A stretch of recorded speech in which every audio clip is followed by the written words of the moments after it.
خواجہ آصف صاحب نے بھی ذکر کیا، لا منسٹر نے بھی بات کی کہ جی یہ ریاکشن آیا ہے، اور یہ ریاکشن شاید صرف کل کچھ لوگوں کا خیال تھا کہ چیف منسٹر خیبر پختونخوا کی تقریر کے بعد ریاکشن آیا ہے، کچھ یہ بھی ہنٹ کیا گیا کہ اس سے پہلے جو واقعات 9 مئی کے ہوتے رہے یا 2014 تک بات گئی. ہم کب تک یہ ریاکشن کے اوپر ریاکشن کی بات کر کے پردہ ڈالتے رہیں گے؟ آپ کو یاد ہے کہ مریم نواز صاحبہ کے کمرے کے اندر دروازہ توڑ کے لوگ گھس گئے تھے، اس وقت بھی ایک یہ سٹیٹمنٹ جاری کی گئی اور کہا گیا کہ جی اوور زیلس آفیسرز تھے جنہوں نے قائد اعظم کے مزار کے اوپر جب نعرے بازی ہوئی تو ان کو غصہ چڑھا تو انہوں نے یہ کر دیا، ایموشنل ہو گئے اور انہوں نے ریاکشن دے دیا.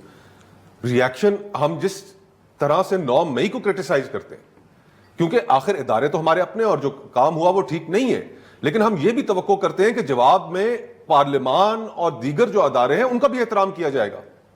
یہ اس ملک کا نظام کیسے چلے گا؟ آج اب ہمیں اس وقت اس ملک کے اندر ریکنسیلیشن کی ضرورت ہے. سیاسی فضا اتنی تلخ ہو چکی ہے، پولیٹیکل پلیئرز آپس میں ایک دوسرے سے اتنے دور جا چکے ہیں، اسٹیبلشمنٹ کے ساتھ اتنی تلخیاں پیدا ہو چکی ہیں کہ اب یہ نظام نہیں چل پائے گا اس طرح.